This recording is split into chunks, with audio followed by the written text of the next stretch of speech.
Hello and welcome back to the third module of Instagram for Business 2.0.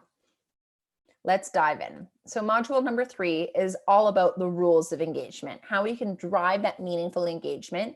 And then hopefully at the end of the day, what we want from that engagement is to have meaningful conversions. So this is our ultimate goal. We want to connect with our audience on that deep level, on that emotional level. And how we're going to do that is we're going to deliver content that resonates, of course.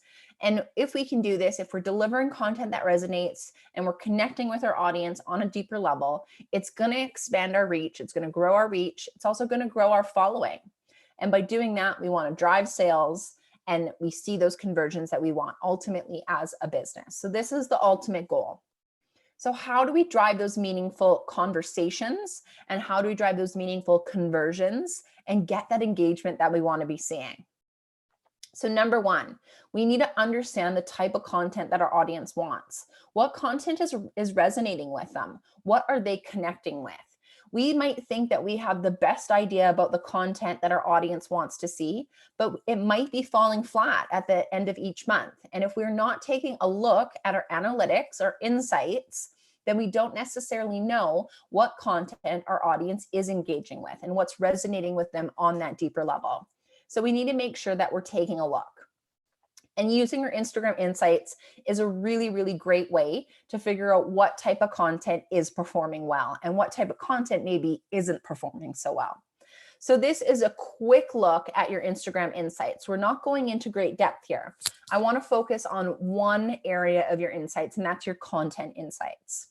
So if you go to your main profile, in the top right-hand corner, you're going to see the little menu, the 3 lines, the 3 bars, horizontal bars. This is sort of your menu area. If you click on that, it's going to open up this drop-down menu or this swipe-up menu, so to speak.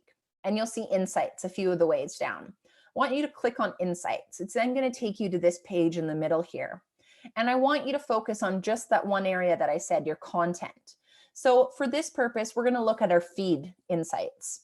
So the content that you shared, post photos or videos. So this is your feed, okay? So I want you to click on the arrow and then it's going to take you to this third and final screen right here, okay? So this is going to populate all of your posts that you have up. It's going to default likely to your reach as well as the last year. But you can see here that there's little arrows behind each of these menu items and that you can choose what you're looking at. So I really encourage you to take a look at your posts from the last 30 days and do this at the end of each and every month so that at least you have a monthly look as to what type of content is performing well and not so well. So if you toggle this to the last 30 days, and then if you click on the middle menu item, it's going to give you a bunch of different parameters, a bunch of different analytics metrics that you can use to look at what type of posts are performing well. So reach, a quick reminder, reach is the number of unique people that have seen that post, whereas impressions is the total number of eyeballs that have seen a post. So keep in mind that if you are scrolling on your own personal feed and you see the same post 5 times, that would be counted as 1 reach, but 5 impressions. So your impressions are always going to be higher than your reach. So I like to look at reach more often than I look at impressions because I want to see the number of unique people that have seen a particular post. So I take a peek at reach. There's also going to be engagement in there, and it is likely going to group a few different engagement metrics together. You can also view posts based on just likes, based on comments, based on video views if you're looking at video content. And then that's where this first menu item comes in.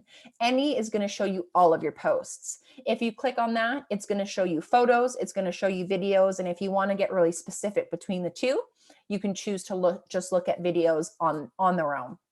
I like to look at any. I leave it at any. And then I would choose a few of the metrics that I want to pay attention to, reach being one of them, engagement being one of them, and then maybe I would take a look at likes and comments just for fun. But remember that your likes and your comments, especially your likes, those are more of a vanity metric. We want the meatier stats, the engagement stats, such as your overall engagement or the reach. So then if you toggle this to the last 30 days, it's going to organize your photos, your posts, based on performance, based on the metric that you've chosen. So then you can see that this first photo in the top left-hand corner, that's going to be the highest performing one based on the metric that you've chosen. The one at the bottom is going to be your least performing. So then what I want you to do is take a look at your top 3 posts and your bottom 3 posts. What were the top 3 performers? Go and look at them a little bit more closely. What were the captions? Were they long captions? Were they short captions? Did they have a lot of hashtags? Not a lot of hashtags. Did they tag other businesses or other accounts? Were they part of a community post? Can you identify a common theme among the top performers or the bottom performers? Think back to your content pillars and categories. Are your top 3 posts all of the educational pillar? Were they all a how-to or a tip? Maybe they were teaching your audience how to do something. And then go to your bottom performing posts and do the same. Can you draw any parallels between them? Were they all promotional in nature? Were they just selling your product or your service? That's telling you something. People don't like to be overtly sold to. They maybe want that added value in an educational post instead. So thinking about this and thinking about how you can change the way that you're going about your content for the following month to do more of what's working and less of what isn't. So number 2, the second way that we can really drive that valuable engagement is connecting with our audience, with our community. And we can connect with them in a lot of different ways, keeping all of those trends that we've already discussed in mind. But we can also connect with our audience using the words that we're choosing in our copy, in our captions, and of course in our comments. So this is a great example. Banff and Lake Louise Tourism does a really great job of connecting with their community in their comment section. So they have a quick post up, and this is talking about a certain hiking trail and just letting people know that it's closed to vehicles, but it's open to hikers. So then they have a lot of people asking questions. What's this area like the beginning of April? Will there still be snow? And then they answer the question, of course. You want to make sure if someone is leaving you a comment, especially asking a question, that you're responding to them in a relatively short time frame, certainly within 24 hours. So they answer the question. During April, we're still going to have a lot of snow on the ground, but it is the start of spring, so it's weather dependent. This other person writes back. But then Banff and Lake Louise Tourism doesn't just stop there. They then let them know if you have any other questions or need recommendations, send us a message, send us a DM, a direct message. That's awesome. They're just giving them that one final piece of information that says, hey, we're here to help. If you need anything further, don't hesitate to reach out. You can't see this on this screenshot, but they also will ask people will comment being like, that's one of my favorite hikes, or I've never done that hike before. And Banff and Lake Louise Tourism then follows it up with, what is your favorite hike? Let us know how you like it. And just encouraging that two-way conversation, remembering that social media is supposed to be social. It's not just a promotional tool. Yes, we can use it as one, but it still is an absolute way to really build our community and connect with them because of the words that we're choosing and the way that we're choosing to engage with them. Which brings us to the number 3 point here, and that's to try and find your super fans. And how you find your super fans is truly by building and nurturing your community, okay? And we saw this as a really great example. Go Clean Co. and Bar Buddy Studio, they found their super fans because they have committed to their brand voice. They have committed to offering value and offering education. And they are building and nurturing their communities in a really authentic way. So keeping all of those trends in mind. And here's another example of how companies can do that. This is two examples from IGTV, using that feature as a way to really include your audience. Honest Company, okay? It's a natural beauty and baby product brand. It was founded by an actress, yes, but they created an IGTV series that followed the stories of 4 women who became pregnant unexpectedly, but they were happy about it. They were delighted about it. So they were getting creative with their storytelling, and they were putting their community at the center of it. They were using real people as their brand advocates and ambassadors, and people can relate to them. They weren't using just celebrities or influencers in their storytelling. It was people within their actual community. So again, it's a little bit more of that user-generated content, but it's a way to have your community experience the brand and turn that storytelling into that story living. Okay. And people were able to engage with this and relate to this on that more personal level. So it's a great way that they're showing humans part of their community. They're being authentic and they're really focusing on that creative storytelling and focusing on the experience that they're giving.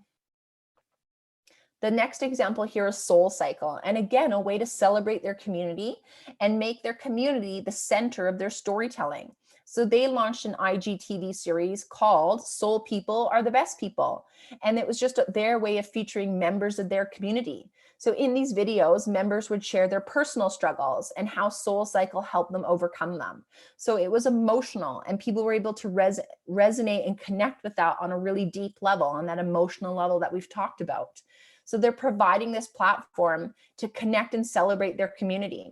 And they're really creating that positive sentiment by allowing others to share how their experience with the brand, with the business, changed their life. So it's a little bit of that testimonial. It's setting the stage for other people to engage and letting other people tell the story of how Soul Cycle positively impacted their life. So much more powerful and so much more personal than Soul Cycle just telling you how awesome they are on their own. So exercise number 5 is where you guys get to take a look, dive into your Instagram insights and do a little bit of a post-performance audit. I want you to go to your analytics section, your insight section, and take a look at a few different metrics. Focus on your reach, your engagement, maybe your comments to start, and see what your top 3 performing posts from the last month were and your bottom 3 performing posts from the last month. And then draw any parallels. What are the common themes? Do they all follow the same pillar or content category? Take a look at your captions. Are they all long form that performed well or all short form? Do they have a lot of hashtags or not? Any similarities that you can draw from your top performers and your bottom performers is going to give you information that you can then use to do more of what's working and less of what isn't. So this is it right here, those 3 highest, those 3 lowest, and any insights that you can garner from that information. Good luck and take it with a grain of salt. Don't try and get your ego bruised by this, because at the end of the day, sometimes we have content that hits and sometimes we have content that doesn't. So your job as a business owner, as a marketer, is to roll with it and figure out why some content performed well, why some content maybe didn't, and make sure that you're constantly evolving so that you are giving your audience more of what they want, because that's how you're going to build that community, nurture that community, and drive that valuable engagement. So that is the end of module number 3. Our 4th and final module is all about paid content, pay to play. So how can we increase maybe our reach and our performance a little bit by putting a little bit of money behind our posts and really being strategic about who we want to see that content. I'll see you in the final module.